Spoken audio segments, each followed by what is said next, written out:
Hello student, welcome back to R S Nayak lecture में। आज इस वीडियो में आपको बताऊंगा क्लास 10th का जीव विज्ञान अर्थात बायोलॉजी के 5 महत्वपूर्ण प्रश्न बताने वाला हूं। तो वीडियो को एंड तक जरूर देखना। जितने भी बच्चे 2025 बोर्ड एग्जाम देना चाहते हैं उनके लिए वीडियो काफ़ी ज़्यादा इंपॉर्टेंट होने वाली। पहला प्रश्न है आपका, वाष्पोत्सर्जन से आप क्या समझते हैं, इसके महत्व को समझाइए। ये काफ़ी ज़्यादा इंपॉर्टेंट है, तो आप लोग इसको नोट कर लीजिएगा। ठीक है, इसका जो आंसर है ये देखिए, वाष्पोत्सर्जन हेडिंग बनाना है। तो पौधे के वायवीय भागों में जल की हानि वाष्पोत्सर्जन की कहलाती है। ठीक है, जल की हानि के जल वाष्प के रूप में होती है। जल की हानि कैसे होती है? जल वाष्प में होती है जल की हानि। ठीक है, अब देखिए इसकी जो वाष्पोत्सर्जन का महत्व है। वाष्पोत्सर्जन पत्तियों में वाष्पोत्सर्जन खिंचाव उत्पन्न करता है तथा रसारोहण अर्थात जल की ऊर्ध्वागति से सहायता करता है। यानी कि वाष्पोत्सर्जन से हमारी पत्तियाँ बढ़ती है, उसमें खिंचाव होता है, तनाव भी बढ़ता है। ठीक है, ये सब वाष्पोत्सर्जन से होता है। फिर दूसरा क्या है, वाष्पोत्सर्जन की प्रक्रिया में पत्ती की सतह से जल से प्राप्त होती है, अतः वाष्पोत्सर्जन पत्तियों का तापमान घटता है। अन्य शब्दों में कहें तो पत्तियाँ की ऊष्मा अधिक से रक्षा करती है। ठीक है, अब देखते हैं नेक्स्ट क्वेश्चन। अब जो दूसरा क्वेश्चन है, अनुवर्तन को परिभाषित कीजिए, यह कितने प्रकार के हैं। ठीक है, ये कितने प्रकार के हैं वर्णन कीजिए। यानी कि अनुवर्तन जो है आपको परिभाषित करना है और ये कितने प्रकार के आपको बताना रहेगा। तो आपको अनुवर्तन की एक हेडिंग बनानी रहेगी। बाह्य उद्दीपन के प्रति अनुक्रिया के कारण पादप अंग की दिशात्मक गति या अभिविन्यास अनुवर्तन कहलाता है।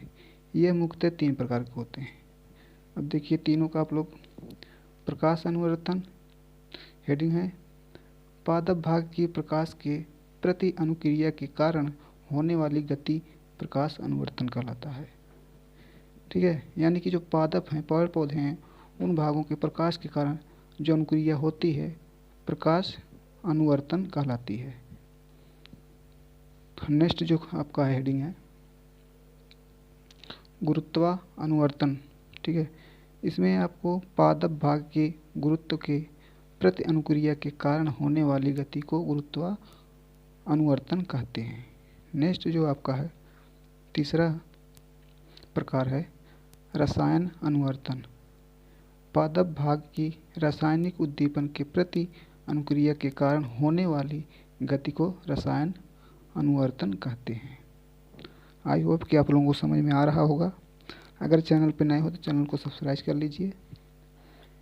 नेक्स्ट जो क्वेश्चन है, जनन स्वास्थ्य पर टिप्पणी लिखिए। काफ़ी ज़्यादा इम्पोर्टेंट भाई, वेरी वेरी मोस्ट इम्पोर्टेंट, आप लोग इसको लगा लीजिए। ठीक है, मोस्ट इम्पोर्टेंट ये है, तो आप लोग इसको लगा लीजिए कॉपी में।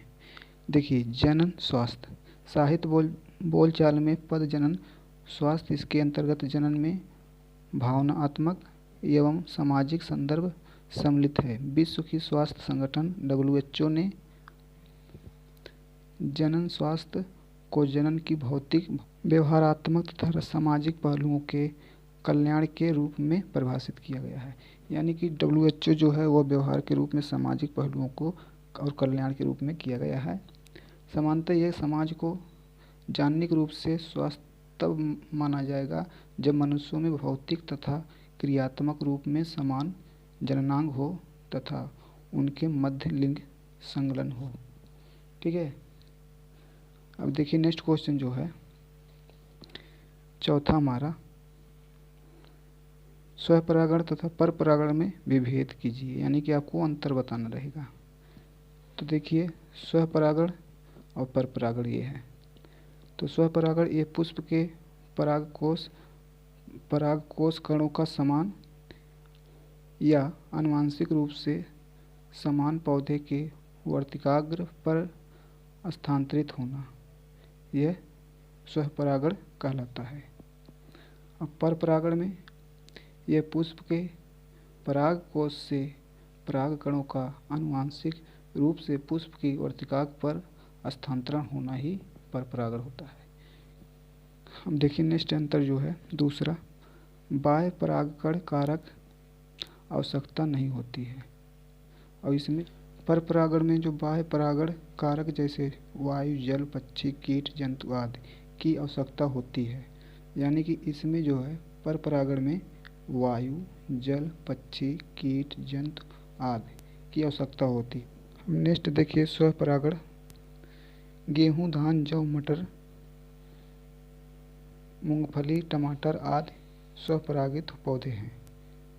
लेकिन पर परागण में मक्का, बाजरा, गोभी, शलजम, खीरा, सेब, केला आदि परागित पौधे होते हैं। ये रहा आपका अंतर। अब नेक्स्ट क्वेश्चन देखते हैं। नेक्स्ट क्वेश्चन जो है उत्सर्जन क्या है?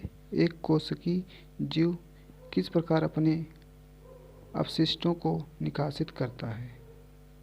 यानी कि आपको उत्सर्जन बताना है। उत्सर्जन क्या है, उत्सर्जन का तात्पर्य क्या है, इसको आपको बताना रहेगा। अब देखिए उत्सर्जन क्या है, तो मनुष्य सहित सभी कशेरुकी जंतुओं के शरीर में उपापचय क्रिया के फलस्वरूप बनने वाले हानिकारक नाइट्रोजन युक्त अपशिष्ट पदार्थों को शरीर से बाहर निकालने की क्रिया को उत्सर्जन कहते हैं।